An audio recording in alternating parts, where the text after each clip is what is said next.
Šarenilo nošnje i različitih kultura obogatilo je večeri u Zrenjaninu. Mališani iz Evrope i Latinske Amerike su se po 8. put okupili na jednom mestu kako bi igrali za mir u svetu i pokazali da razlike ne trebaju da nas dele, već da nas spajaju.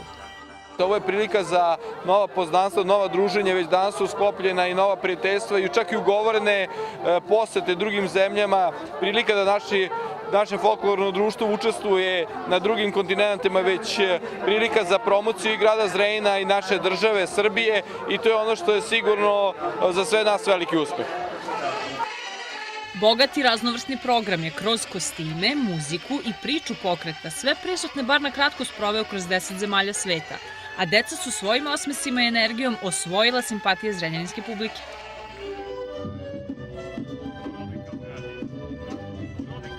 Domaći KUD dugi niz godina ima odličnu saradnju sa brojnim evropskim i svetskim folklornim društvima. Čari tradicionalne igre objašnjavaju ovako. Entuzijazam i želja onih koji to rade da sačuvaju tradiciju svog naroda. Folklor bi trebao, kao što je prvo čuvanje tradicije, a drugo i jedna mogućnost da se upoznaju sa svojim vršnjacima kako iz svog okruženja, tako i malo šira i celog sveta. Mališani su nas upoznali sa svojim nošnjama koje sa ponosom nose. Moja nošnja se sastoji iz duge haljine i crvenog ogrtača koji na sebi ima cveće. Žene nose i ove šešire, a sve je to karakteristično za sever Argentine.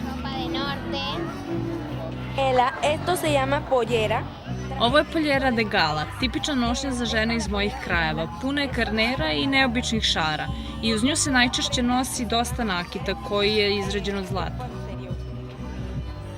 Ova humana ideja o svetskom miru i toleranciji među narodima na svim kontinentima svoj ples nastavlja sledeće godine u jednoj od država Latinske Amerike da bi se 2016. godine vratila put Evrope.